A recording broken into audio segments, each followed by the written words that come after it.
International election observers have called for concerted efforts in building public trust in the electoral process in the run-up to the August polls in a bid to avert election-related violence. According to the International Republican Institute and the National Democratic Institute, Parliament's failure to approve campaign financing, increased use of hate speech on the campaign trail, and exploitation of the youth by the political class are among issues of concern that may undermine public confidence in the 2022 general election. Take a look.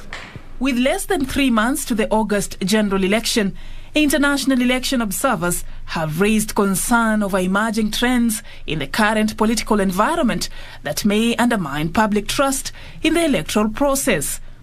In a joint statement of their latest pre-election assessment to Kenya, the International Republican Institute and the National Democratic Institute said that delays by Parliament to address pending electoral law amendments create confusion and fears of attempts to manipulate the electoral process.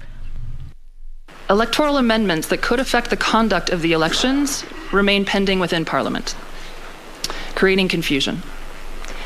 Persistent distrust over the transmission and announcement of results also remains a concern. Parliament's failure to approve limits on campaign financing means the campaign-related expenditures will continue to play an outsized role during these elections. Parliament should urgently address the issue of pending electoral law amendments, either expediting their review or stating that no further reforms would be entertained prior to the August polls, so as to remove the confusion and suspicion of attempts to manipulate the process. The delegation also warned the political class against making utterances that may balkanize the country ahead of the election. Hate speech inciting violence across the political spectrum remains a real concern as well.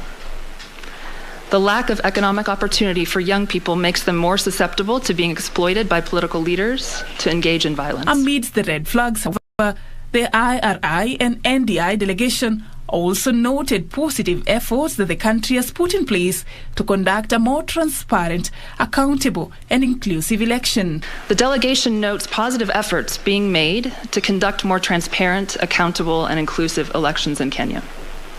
These include the Election Commission's efforts to rebuild trust, assert its independence, and take actions to avoid past shortcomings. It also includes improvements in political party nomination processes, increased stakeholder engagement by the police, nomination of a female vice presidential candidate, and the judiciary's preparedness for legal challenges that may arise in the post-election environment.